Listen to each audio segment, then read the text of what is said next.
नमस्कारः। अद्य भारतसर्वकारस्य मानवसंसाधनविकासमन्त्रालयेन प्रायोजितायाम् ई-पाठशालायां भवतां समेषां छात्राणां हृदयेन स्वागतं व्याहरामि।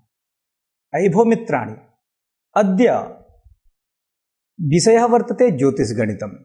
एवञ्च ज्योतिषगणितमधिकृत्य यत् खलु पत्रं निर्धारितं वर्तते अस्यां कक्षायां, तद्वर्तते पंचमं पत्रं सूर्यसिद्धान्तः पूर्वार्धम्। एवञ्च यः खलु पाठः वर्तते पंचत्रिंशः पाठः, दशमलग्न इष्टकालयोः साधनम्। अयि भो मित्राणि, सर्वे जानन्ति एव यत् लग्नस्य किं वैशिष्ट्यं वर्तते ज्योतिषशास्त्रे।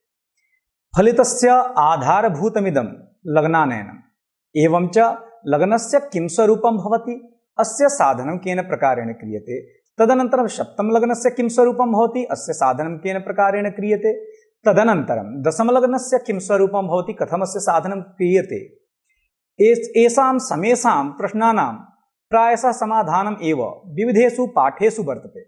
परञ्च अस्मिन् पाठे वयं मुख्यत्वेन दशमलग्नस्य किं स्वरूपं भवति, एवञ्च अस्य गणितीयरीत्या साधनं केन प्रकारेण क्रियते, एतेषां समेषां प्रश्नानां विषये वा पठिष्यामः। सर्वे जानन्ति यत् कस्यापि पाठस्य कानिचित् उद्देश्यानि भवन्ति। उद्देश्यं विहाय वस्तुतः पाठस्य परिपूर्तिः नैव भवितुमर्हति। अतोऽस्माद् एव कारणात् पाठस्यास्य अध्ययनात् पूर्वं यानि मुख्योद्देश्यानि सन्ति तेषां चर्चा मया अत्र क्रियते। प्रथमं तावत् यत् खलु उद्देश्यं वर्तते तद्वर्तते दशमलग्न साधने छात्राः दक्षाः भविष्यन्ति। अर्थात् दशमलग्नस्य स्वरूपं किं भवति, अस्य किं स्वरूपं वर्तते, किं सूत्रं वर्तते दशमलग्नस्य संसाधने, अस्यापि चर्चा पाठेऽस्मिन् भविष्यति एव।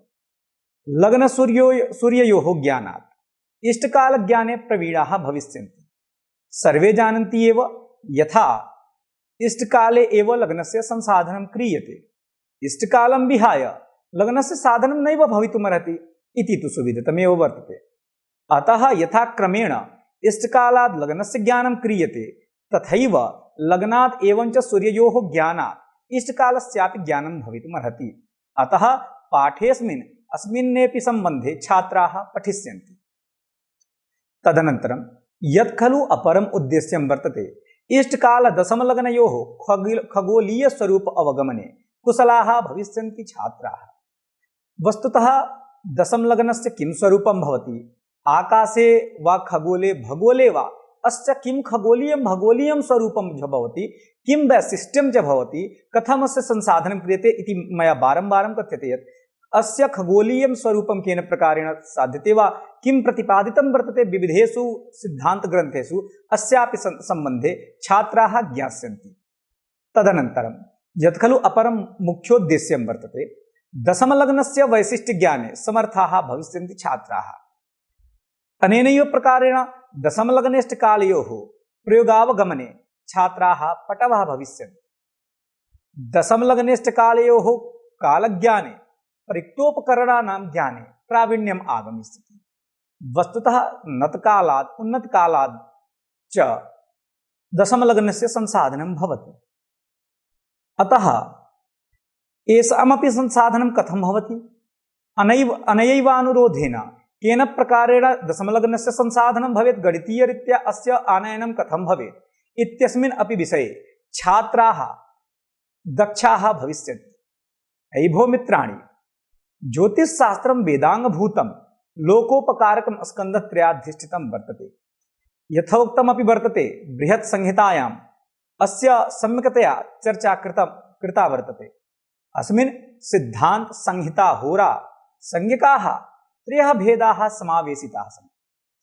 एषु त्रिषु भेदेषु खगोलीयपिण्डानां गतिस्थित्यादीनां निरूपणं विश्लेषणं च क्रियते, तथा च तेषां मानवोपरि जीवोपरि च अर्थात् पृथिव्यां व्यष्टिरूपेण समष्टिरूपेण च प्रभावादीनां निर्धारणं समीक्षणं च क्रियते।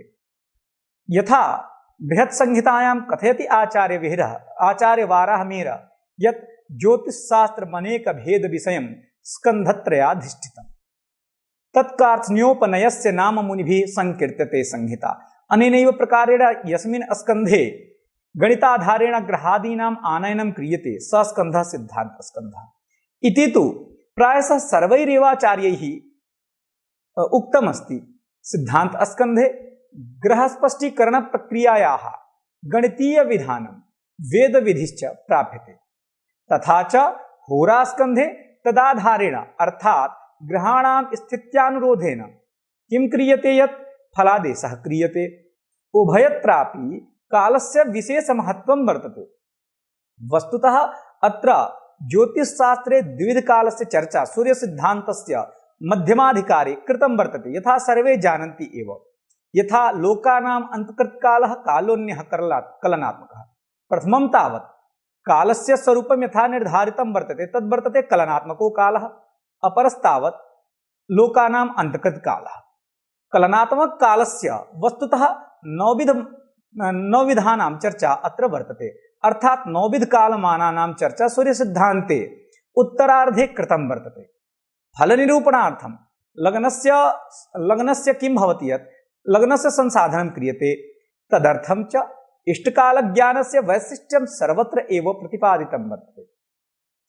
अनयोः तत्त्वम् आधारीकृत्यैव प्रकृतग्रन्थेऽस्मिन् लग्नसाधनस्य दशमलग्नसाधनस्य च लग्नसूर्ययोः ज्ञानात् इष्टकालानयनस्य च विधयः प्रतिपादिताः सन्ति।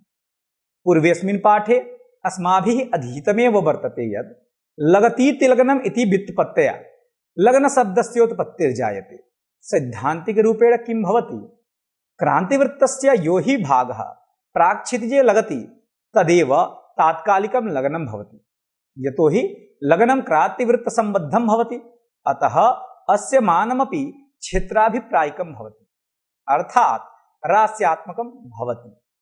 क्रान्तिवृत्तयाम्योत्तरवृत्तयोः ऊर्ध्वसम्पातः दशमलग्नसंज्ञको भवति। यतोहि प्राक्क्षितिजात् रास्यादिसंगणनया अनयोः वृत्तयोः सम्पाते दशमराशिः समायाति। प्राचीन भारतीय सिद्धान्तं परंपरानुसारं नवविधकालमानेषु दिवसाभिप्रायिक गणना सावनमानेनैव भवति। यथा सर्वे जानन्ति एव, यथा सिद्धान्तशिरोमणौ भास्कराचार्येणापि स्पष्टतया ध्वनितं वर्तते यत् एकसूर्योदयात् अपरसूर्योदयं यावत् सावनमानं भवति। सूर्योदयात् यावत् कालानन्तरं लग्नसाधनं कर्तव्यं, स हि सूर्योदय कालाभीष्टकालयोः अंत एवातीत काल विशेषः इष्टकालसंज्ञको भवति। लग्नसाधनार्थम् अस्य इष्टकालस्य विशेषमहत्त्वं भवति। यदि लग्नस्पष्टस्य सूर्यास्पष्टस्य च ज्ञानं वर्तेते तर्हि गणितप्रक्रियया इष्टकालस्य ज्ञानं भवितुं शक्यते। अर्थात् वस्तुतः एते त्रये अवयवाः परस्परसम्बद्धाः सन्ति। येषु सूर्यस्पष्ट इष्टकालयोः ज्ञानात् लग्नस्पष्टस्य च ज्ञानं क्रियते।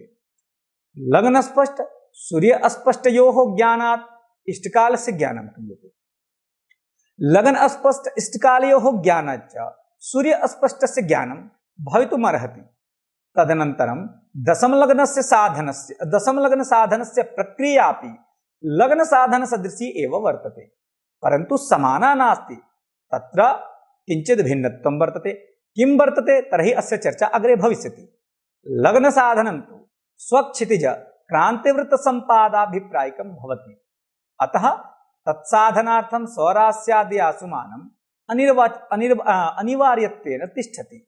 एवञ्च न तादृशी स्थितिः दशमलग्नसाधने भवति। यतोहि दशमलग्नं तु क्रान्तिवृत्तयाम्योत्तरवृत्तसम्पादाभिप्रायिकं भवति, अतः स्थानभेदेन किमपि अन्तरं न आयाति। तथा निरक्षोदयासु मानेन एवास्य साधनं क्रियते जायते च। एतदनन्तरं लग्नसाधनम् इष्टकालाभिप्रायिकं भवति, किञ्च दशमलग्नसाधनं तु नतकालाभिप्रायिकं भवति। अर्थात् यतोहि दशमलग्नं तु क्रान्ति याम्योत्तरवृत्तयोः ऊर्ध्वसम्पातरूपं याम्योत्तरधरातलस्थं भवति, अतः याम्योत्तर धरातलत्वात् किं भवति यत् पूर्वः पश्चिमः वा नत्कालः भवति। इयमेव नत्कालम् आधारीकृत्य अस्य संसाधनं दशमलग्नस्य संसाधनं क्रियते। लग्नसाधन साम्यरूपेण दशमलग्नस्यापि साधनं प्रकारद्वयेन नाम भुक्तप्रकारेण भोग्यप्रकारेण वा भवितुं शक्यते। गणितप्रक्रियायाः सौविध्यार्थं यदि पश्चिमनत्कालः भवति तदा भोग्यप्रकारेण तथा यदि पूर्वनत्कालो भवति तर्हि भुक्तप्रकारेण दशमलग्नस्य संसाधनं कर्तव्यमिति। अयि भो मित्राणि, यथा भवन्तः सर्वे जानन्ति एव, लग्नस्य स्वरूपं यथा विविधगोलीयग्रन्थेषु प्रतिपादितं वर्तते। किं भवति यत् क्षितिजवृत्तस्य क्रान्तिवृत्तात् पूर्वदिशि यः सम्पातः स तु उदयलग्नसंज्ञको भवति, पश्चिमदिशि सम्पातः अस्तलग्नं भवति। अनेनैव प्रकारेण ध्रुवस्थानकमध्ययोः गतं वृत्तं याम्योत्तरवृत्तं भवति। याम्योत्तरवृत्तेन सह वस्तुतः क्रान्तिवृत्तस्य ऊर्ध्वसम्पातः किं भवति यत् दशमलग्नसंज्ञकं भवति। दशमलग्नस्य खलग्नं वा अनेन प्रकारेण बहूनि नामानि वर्तन्ते। अस्य चर्चा पाठेऽस्मिन् भविष्यति। तेनैव प्रकारेण चेत् क्रान्तिवृत्तस्य याम्योत्तरवृत्तेन सह यद् अधः सम्पातः भवति स तु चतुर्थलग्नसंज्ञकं भवति। एतेषां लग्नानां चर्चा सामान्यतः फलितशास्त्रे विशेषतः कृतं वर्तते। यथा लग्नात् किं विचार्यते, तत्र शरीरवर्णचिह्नायुर् इत्यादिकानां प्रायशः एतेषां विषयाणां चर्चा लग्नादेव क्रियते। सप्तम लग्नात् वा अस्तलग्नात् किं भवति, अस्तलग्नात् वस्तुतः वैवाहिकसम्बन्धानां चिन्ता वा विचारः क्रियते। एवञ्च व्यापारसम्बन्धी विचारोऽपि सप्तमलग्नादेव भवति। अनेनैव प्रकारेण दशमलग्नस्यापि महन्महत्त्वं फलितशास्त्रे वर्तते। अस्यापि चर्चा सूक्ष्मतया अस्मिन् पाठे अग्रे वयं करिष्यामः। अस्मिन्नेव क्रमे पाठेऽस्मिन् कानिचित् पारिभाषिकपदानि सन्ति, येषां चर्चा अत्र मुख्यत्वेन मया क्रियते। पारिभाषिकपदानां ज्ञानं विना पाठस्य सम्यक्तया बोधः कदापि नैव भवितुमर्हति। अर्थात् केषां पदानां चर्चा पाठे वर्तते, अतः एतेषां पारिभाषिकपदानां पारिभाषायाः ज्ञानम् अवश्यमेव कर्तव्यम्। या खलु प्रथमा परिभाषा वर्तते सा वर्तते नतकालः। नतसम्बन्धिकालः नतकालः भवति। अर्थात् सूर्यः ऊर्ध्वयाम्योत्तरवृत्तात् यावत् काल प्रमाणेन अन्तरितः भवति तावत् कालः नतकालसंज्ञकः भवति। घट्यात्मकमाने चेद् अस्य परिगणना क्रियते तर्हि नतघटिकाः प्राप्यन्ते। यदि सूर्यः प्राक्कपाले भवति तर्हि प्राङ्नतघटिकाः, तथा च यदि परकपालस्थो भवति तदा परनतघटिकाः भवन्ति। अयि भो मित्राणि, भवन्तः सर्वे जानन्ति एव यत् नतांशस्य चर्चा वस्तुतः अस्मिन्नेपि ग्रन्थे अर्थात् सूर्यसिद्धान्तेपि वर्तते, गोलीयग्रन्थेष्वपि वर्तते। किं भवति यत् ग्रहखमध्ययोर्गतं वृत्तं किं भवति, दृग्वृत्तं भवति। तस्मिन् दृग्वृत्ते खमध्यात् ग्रहावधि नतांशाः भवन्ति, क्षितिजात् ग्रहावधि उन्नतांशाः भवन्ति। अनेनैव प्रकारेण पश्चिमकपालेपि ग्रहात् खमध्यात् ग्रहावधि नतांशाः भवन्ति, एवञ्च क्षितिजात् ग्रहावधि उन्नतांशाः भवन्ति। नतांशोन्नतांशानुरोधेन नतकालोन्नतकालयोः चर्चा अस्माभिः क्रियते। अस्यैव स्वरूपं वा इत्थमेव स्वरूपम् अत्रापि भवति। अत्र या खलु अपरा परिभाषा वर्तते सा वर्तते लङ्कोदयासवः। कस्यापि राशेः क्षितिजोदये यावन्मितः अस्वात्मकः कालः व्यतीतः भवति स एव तस्य राशेः उदयकालो भवति। राशीनां निरक्षप्रदेशे उदयासव एव निरक्षोदयासवः वा लङ्कोदयासवः भवन्ति। अयि भो मित्राणि, अस्य सम्यक्तया चर्चा सूर्यसिद्धान्तस्य त्रिप्रश्नाधिकारे सम्यक्तया कृतं वर्तते। अस्य किं स्वरूपं भवति, अस्य उदयकालस्य वा राशिउदयासूनां वस्तुतः एतेषां राशीणाम् उदये यावन्मितः कालः लगति तदेव तस्य राशेः उदयमानं भवति। उदयमानमेव अधिकृत्य वस्तुतः लग्नादीनां संसाधनं भवति। आचार्य भास्करः त्रिप्रश्नाधिकारे अस्य सम्यक्तया चर्चां करोति। कथयति तत्र चेद अयम् इदं लग्नस्य संसाधनं यथा प्रतिपादितं वर्तते अत्र अस्मिन्नेव प्रसंगे रास्यादीनां वा रास्युदयासूनां चर्चा क्रियते। तदा एते रास्युदयासवः मुख्यत्वेन स्थूलाः सन्ति। कथयति आचार्य भास्करः अर्थात सूक्ष्मार्थी होराणां कुर्यादृक्कालानां चेत् सूक्ष्म रास्युदयासुमानानाम् इच्छा वर्तते तर्हि दृश्यकाणेन अस्य संसाधनं कर्तव्यं। परञ्च अत्र सूर्यसिद्धान्ते भगवन् सूर्येण अस्य चर्चा वस्तुतः बीजरूपेण कृतं वर्तते। अत्र भगवान् सूर्यः अस्पष्टमेव न निर्दिशति। तदनन्तरं यत् खलु अपरं पदं वर्तते मध्यलग्नं। दशमलग्नमेव मध्यलग्नं भवति। यथा मया पूर्वमेव उक्तं पाठस्य परिचये यथा सूर्यः क्रान्तिवृत्ते भवति, क्रान्तिवृत्ते एव राशि अंशादिकानां संस्थापनं भवति। क्रांतिवृत्तस्य क्षितिजवृत्तेन सह पूर्वदिशि सम्पातः उदयलग्नसंज्ञकं भवति। तेनैव प्रकारेण याम्योत्तरवृत्तेन सह ऊर्ध्वसम्पातः दशमलग्नसंज्ञकं भवति। तदनन्तरं लग्नं यत् खलु अपरं पदं वर्तते यथा मया अत्र उक्तमेव वर्तते। यथा लगतीति लग्नमिति व्युत्पत्त्या लग्नशब्दस्योत्पत्तिर्जायते इति व्युत्पत्तिदृशाति। परञ्च किं लगति कुत्र लगति इति जिज्ञासायां यथा प्रागेव मया उक्तं यत् क्षितिजक्रान्तिवृत्तयोः पूर्वदिशि सम्पातः एव लग्नसंज्ञकं भवति। तदनन्तरं यत् खलु अपरं पदं वर्तते इष्टकालः। इष्टकालो नाम किं भवति अभीष्टकालः। अर्थात सूर्योदयात् यावत् कालानन्तरं लग्नसाधनम् अभीष्टं भवति तत्काल सूर्योदयकालयोः अन्तर्वर्ती कालः इष्टकालो भवति। इष्टकालस्य चर्चा प्रायशः जन्मकुण्डल्यां वा जन्मकुण्डली निर्माण प्रसंगे सर्वैरेवाचार्यैः कृतं वर्तते। सर्वे जानन्ति एव यथा भयातस्य संसाधनम् इष्टकालं विना नैव भवितुमर्हति, लग्नस्य संसाधनम् इष्टकालस्य संसाधनं विना नैव भवितुमर्हति। अतः प्रथमं तावत् लग्नानयने इष्टकालस्य संसाधनं क्रियते वा भयात भवोगादीनां संसाधने इष्टकालस्य आनयनं प्रथमं क्रियते। अतः इष्टकालस्य महन्महत्त्वं दृष्ट्वा इष्टकालस्य संसाधनम् अपि प्रायशः सर्वैरेवाचार्यैः स्वस्वग्रन्थेषु विहितं वर्तते। अपरं पदं वर्तते क्रान्तिवृत्तं। सूर्यस्य भ्रमणमार्गः क्रान्तिवृत्तसंज्ञकः यत्र च 12 राशयः 27 नक्षत्राणि च भवन्ति। क्रान्तिवृत्तस्य स्थितिः नाडीवृत्तात् उभयत्र 23.5 यावत् भवति। तदनन्तरं वर्तते सावनमानं। 9 विधकालमानेषु वस्तुतः एक सूर्योदयात् अपर सूर्योदयं यावत् सावनमानं भवति। उक्तमपि वर्तते उदयादुदयं भानोः भूमि सावन वासरः। अयि भो मित्राणि पश्यन्तु तावत् पाठस्यास्य किं वर्तते वृत्तचित्रं। वस्तुतः सूर्यस्पष्टः तदनन्तरं वर्तते लग्नस्पष्टः। अनयोः मध्ये वर्तते इष्टकालः। इष्टकालादेव नतघटिकानां संसाधनं क्रियते। तदनन्तरं दशमलग्नस्य संसाधनं भुक्तप्रकारेण वा भोग्यप्रकारेण क्रियते। अत्र पाठस्य मूलश्लोकस्य चर्चा मया क्रियते। दशमलग्नसंसाधने किं वर्तते प्राक्पश्चान्नतनाडीभिः तस्माल्लङ्कोदयासुभिः भानौ क्षयधने कृत्वा मध्यलग्नं तदा भवेत्। अत्र अस्य किं स्वरूपं भवति अन्वयेन पश्यन्तु।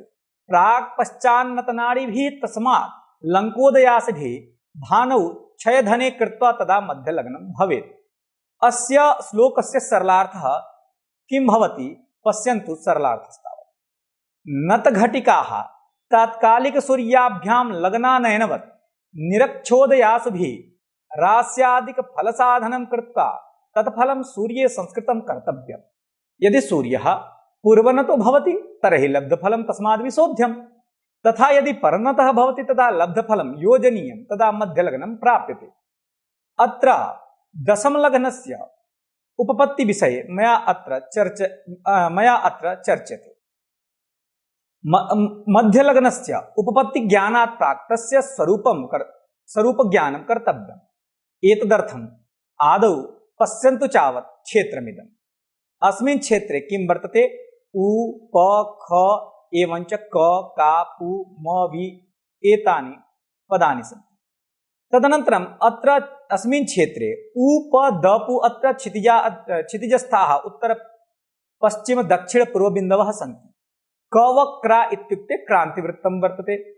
उ ख उ ध ख म द याम्युत्तरवृत्तं वर्तते।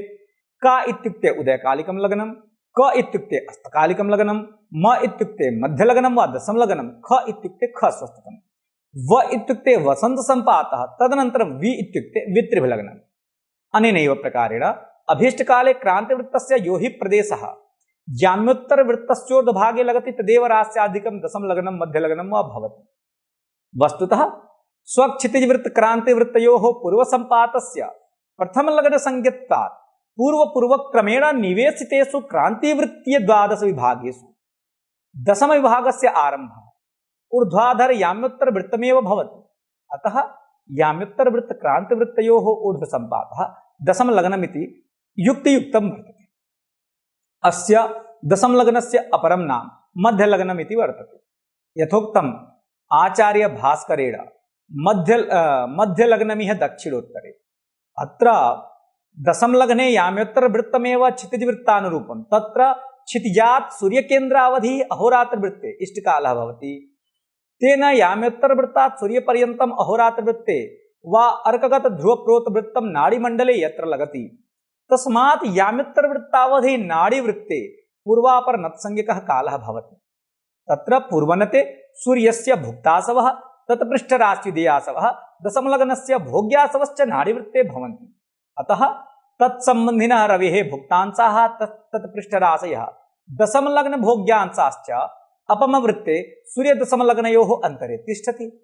अतः यदि एतान् आनीय सूर्यात् विशोधये तदा अर्कस्य अग्रे विद्यमानत्वात् दशमलग्नं भवेत्। पर्कपालेनां पश्चिमनते किं भवति, अत्र स्थितिः किञ्चित् भिन्ना भवति। तत्र रवेः भोग्यांशाः तद्गर्मिराशयः दशमलग्नभुक्तांशाश्च क्रान्तिवृत्ते सूर्यदशमलग्नयोः अन्तरे भवन्ति। अतः रविमध्ये एतेषां संयोगेन दशमलग्नं भवति इति तु सर्वे जानन्ति एव। गणकानां कृते इति तु वस्तुतः बहु सरला परिभाषा वर्तते। तत्र अर्कस्य मध्यलग्नात् पृष्ठगतत्वात् निरक्षदेशीयाः उदयासवः एतदर्थं गृह्यन्ते। यतोहि क्षितिजानुरूपं याम्योत्तरं ध्रुवाश्रितम् अर्थात् याम्योत्तरवृत्तं तत्र ध्रुवप्रोतवृत्तमपि भवति। ध्रुवाश्रितेषु किं भवति, ध्रुवाश्रितेषु देशेषु अक्षांशानाम् अभावात् सर्वं कर्म निरक्षोदयैः एव भवति। इत्येतदर्थं दशमलग्न संसाधनं लङ्कोदयैः पूर्वनते भुक्तप्रकारेण पश्चिमनते च भोग्यप्रकारेण क्रियते। अर्धरात्रितः दिनार्धपर्यन्तः पूर्वकपालः तथा च दिनार्धात् रात्र्यर्धं यावत् पश्चिमकपालः भवति। पूर्वकपाले सूर्यः याम्योत्तरवृत्तात् यावन्नतः भवति तावत्यः पूर्वनतघटिकाः भवन्ति, तथा पश्चिमकपाले यावन्नतो भवति तावत्यः पश्चिमनतघटिकाः जायन्ते। यदि सूर्यः पूर्वकपालस्थो भवति तर्हि सूर्यात् भुक्तराश्यंशबिन्दुः याम्योत्तरवृत्ते लगति। अतः पूर्वनते तात्कालिकः सूर्यात् मध्यलग्नं न्यूनं भवति। अतः तात्कालिक सूर्य पूर्वनत घटिकाभ्यां किं भवति, लग्नानयनवत् रास्यादि साधनं कृत्वा तात्कालिक सूर्यात् विशोधनेन मध्यलग्नं प्राप्यते। एवमेव चेत् तात्कालिकः सूर्यः पश्चिमकपालस्थः भवति तर्हि सूर्यात् अग्रिमराश्यंशादिकं याम्योत्तरवृत्तं लग्नं भवति। अतः पश्चिमनते मध्यलग्नं सूर्यादधिकं भवति। एतदर्थं पश्चिमनते सूर्यपश्चिमनतघटिकाभ्यां रास्यादीनां साधनं कृत्वा सूर्ययोजनेन दशमलग्नं प्राप्नोति। याम्योत्तर उन्मण्डलयोः वृत्तयोः मध्ये 15 घटिकाः भवन्ति, तथा एताः घटिकाः सर्वदा निरक्षोदयासुभ्यः उदिताः भवन्ति। अतः लङ्कोदयासुभ्यः मध्यलग्न साधनं क्रियते। लङ्कायां राशीनाम् उदयो यावन्मितः कालः व्यतीतः भवति तावन्मित एव तेषां याम्योत्तरवृत्तलङ्घनेपि व्यतीतो भवति। अयं याम्योत्तरवृत्तलङ्घनकालः समेषामपि देशानां कृते समान एव भवति। अत्र किञ्चित् विशेषः वर्तते। दशमलग्नसाधने नत्कालस्य अत्यधिकं महत्त्वं वर्तते, यतोहि अत्र नत्काल एव इष्टकालरूपः भवति। अत्र प्रसंगवशात् नतकालस्य ताजिकनीलकण्ठ्यां वर्णितः विधि अत्र समुपस्थाप्यते मया। पूर्वं नतं स्यात् दिनरात्रिखण्डं दिवानिशोरिष्टघटीविहीनं दिवानिशोरिष्टघटीषु शुद्धं द्युरात्रिखण्डं तपरं नतं स्यात्। अर्थात् यदि दिनार्धात् प्राक्कालिकः इष्टकालः भवति तर्हि इयम् इष्टकालं दिनार्धात् विशोध्यं तदा पूर्वनतकालो भवति। यदि दिनार्धोत्तरकालिकः इष्टकालः स्यात् तदा दिनमानात् किं क्रियते, इष्टकालः विशोध्यः तदा यदवशिष्यते तद्दिनार्धात् विशोध्यं तदा पश्चिमनतकालः प्राप्यते। अनेनैव प्रकारेण यदि रात्र्यर्धकालात् पूर्वकालिकः इष्टकालो भवति तदा दिनमानात् इष्टकालात् विशोध्यं तदा यदवशिष्यते तस्मिन् दिनार्धं संयोज्य तदा पश्चिमनतकालः भवति। अनेनैव प्रकारेण नतकालस्य संसाधनं क्रियते। अत्र सूत्रमाध्यमेन पश्यन्तु तदा किं स्वरूपं भवति। यदा इष्टकालः दिनार्धात् पूर्वकालिकः भवति तदा दिनार्धात् इष्टकालं विशोध्य पूर्वनतकालः भवति। अनेनैव प्रकारेण नतकालस्य संसाधनं प्रायशः आचार्यैः विहितं वर्तते। अस्य संसाधनम् उदाहरणत्वेन अस्य पाठस्य पाठे एव दत्तम् अस्ति। उदाहरणं पश्यन्तु तावत्। अत्र इष्टकालः वर्तते, दिनमानं वर्तते, रात्रिमानं वर्तते, दिनार्धमानं वर्तते। अत्र इष्टकालः कियन्मितं वर्तते यत् 23 घटिकाः 22 फलानि, दिनमानं वर्तते 32 घटिकाः 6 फलानि, रात्रिमानं वर्तते 27 घटिकाः 54 फलानि। अनेनैव प्रकारेण चेत् दिनमानस्य अर्धं क्रियते तदा दिनार्धं समायाति। अनेनैव प्रकारेण एतेषाम् अनुरोधेन अत्र नतकालस्य संसाधनं क्रियते। नतकालस्य संसाधनं मुख्यत्वेन अस्यैव पाठस्य यथा पाठस्य प्रिंट रूपं दत्तमस्ति तस्यापि अवलोकनं कर्तव्यम्। अत्र पश्चिमनतः अनेनैव अनुरोधेन कृतं वर्तते यत् 7 घटिकाः एवं च 29 फलानि पश्चिमनतकालः समायाति। तदनन्तरं सायं सूर्यस्य किं स्वरूपं वर्तते, अत्र वर्तते एकराशिः 3 अंशः 350 कला 34 विकला। अनेनैव प्रकारेण भोग्यांशस्य संसाधनं क्रियते। भोग्यांशाः लङ्कोदयमानेन गुण्याः तदा लङ्कोदयफलानि समागच्छन्ति। अत्र मेषमिथुनयोः समानमेव भवति यथा सर्वे जानन्ति एव। अनेन प्रकारेण एतेषां संसाधनं कृत्वा अस्मिन् उदाहरणे वृषराशिस्थः सूर्यः, अतः वृषराश्युदयमानेन भोग्यांशाः संगुण्याः। तदनन्तरं नतकालस्य संसाधनादनन्तरम् अस्य संसाधनं सम्यक्तया क्रियते। अस्य चर्चा पाठेऽस्मिन् वर्तते। अग्रिमे विषये चर्चयामः। किं भवति यत् अत्र अस्मिन् पाठे यत् खलु अपरं पदं वर्तते वा केन प्रकारेण लग्नात् इष्टकालस्य संसाधनं भवेत् अस्य चर्चा अत्र क्रियते। यथा सर्वे जानन्ति यत् कथं लग्नस्य संसाधनं भवति। लग्नस्य संसाधनं तु केन प्रकारेण क्रियते, इष्टकालानुरोधेन क्रियते। अतः लग्नानुरोधेन लग्नसूर्ययोः ज्ञानादपि अत्र इष्टकालस्य संसाधनं भवितुमर्हति। आचार्यभास्करः कथयति स्वकीये ग्रन्थे यत् अस्ति त्रयराशिकं पाटी बीजं च विमलामतिः किमज्ञातं सुबुद्धीनां तो मंदार्थमुच्यते। अर्थात् अत्र विमलमतिना एतेषां संसाधनं सारल्येन कर्तुं शक्यते। अतः अत्र मूलश्लोकोऽपि दत्तमस्ति। पश्यन्तु, भोग्यासूनुकस्याथ भुक्तासूनधिकस्य च संपीड्यान्तरलग्नासु नेवं स्यात् कालसाधनं सूर्यादूने निशासे से लग्नेर्कादधिके दिवा भच्चक्रार्धयुता भानोरधिके स्तमयात् परम्। अर्थात् अस्य सरलार्थं पश्यन्तु यत् किं भवति, केन प्रकारेण अस्य संसाधनं क्रियते। लग्नस्य अस्पष्ट सूर्यस्य च राश्यात्मक मानयोः मध्ये यस्य मानं न्यूनं भवति तस्य भोग्यासवः तथा यस्य मानम् अधिकं भवति तस्य भुक्तासवः संयोज्य लब्धौ लग्नसूर्ययोः मध्यस्थानां राशीनाम् उदयासवः अपि योजनीयः। इदमेव योगफलम् इष्टकालः भवति। मध्यरात्र्यानन्तरं किं भवति यत् सूर्योदयात् पूर्वं सूर्यस्य राशिः लग्नराशेः अधिका भवति। अतः सूर्योदयानन्तरं दिवसकाले सूर्यस्य राशिः लग्नराशेः न्यूना भवति। तथा सूर्यास्तानन्तरं किं भवति यत् सूर्यस्य राशौ राशिः षट्कयोजनेनापि लग्नस्य राशिरेव अधिका भवति। दिवसकाले सूर्यस्य राशेः लग्नस्थ राशिः अग्रस्थः भवति। अतः सूर्यस्य राशिः लग्नात् न्यूनः भवति। मध्यरात्र्यानन्तरम् उदयलग्नात् अग्रस्थः सूर्यः भवति, अतः तदा लग्नं सूर्यात् न्यूनं भवति। सूर्यास्तकाले पूर्वलग्नं सूर्यात् राशिषट्कान्तरितम् अग्रस्थं भवति, अतः सूर्यास्तानन्तरं पूर्वलग्नं नाम उदयलग्नं राशिषट्कयुतः स्पष्टसूर्यात् अधिकं भवति। अत्र उपपत्तिः अतीव सरला वर्तते। यः अस्मात् अग्रस्थः भवति स अधिकः, यश्च पृष्ठस्थः भवति स अल्पः। अत्र रास्यादि प्रमाणेन न्यूनाधिकत्वं न निर्धार्य, यतोहि गोले कदाचित् अग्रस्थस्य रास्यादिमानं पृष्ठगतस्य रास्यात्मकमानापेक्षया अल्पं भवति, अतः रास्यादि प्रमाणेन न्यूनाधिकत्व ज्ञानं न संभाव्यते। दिवसे लग्नम अग्रे सूर्यस्य पृष्ठे भवति, तदानीं लग्नार्कयोः मध्ये अग्रस्थः लग्नस्य भुक्तांशाः पृष्ठस्थस्य सूर्यस्य भोग्यांशाः तथा तयोः अंतर्गताः राशियश्च भवन्ति। तदा अधिकस्य लग्नस्य भुक्तांशोत्थ न्यूनस्य सूर्यस्य भोग्यांश जन्य भोक्तासून अंतराल राशिउदयासूञ्च संयोज्य दिनगतेष्ट कालः भवति इति तु सर्वे जानन्ति एव। अस्यापि उदाहरणं केन प्रकारेण भवति पश्यन्तु तावत् पाठेऽस्मिन् यत् किं स्वरूपं वर्तते।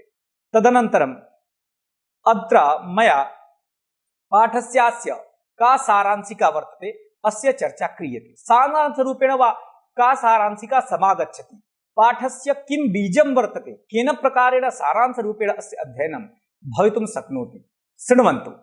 क्रान्तिवृत्तयाम्योत्तरवृत्तयोः ऊर्ध्वसम्पातः दशमलग्नं भवति, यतोहि उदयक्षितिजा रास्यादि संगणनया अनयोः ऊर्ध्वसम्पाते दशमराशिः आयाति। दशमलग्नस्य संसाधनं नत्कालेन भवति, पूर्वपश्चिमभेदेन नत्कालोऽपि द्विविधः भवति।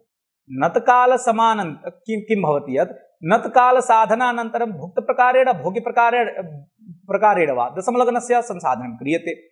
दशमलग्नानां प्रक्रियायां निरक्षोदयासु एव प्रयुक्ताः भवन्ति, यतोहि स्थानभेदेन दशमलग्ने किमपि अन्तरं न समायाति। लग्नस्पष्ट सूर्यस्पष्टयोः यदि ज्ञानं स्यात् तदा सरलतया गणितीयप्रक्रियया इष्टकालस्य ज्ञानं भवितुं शक्नोति।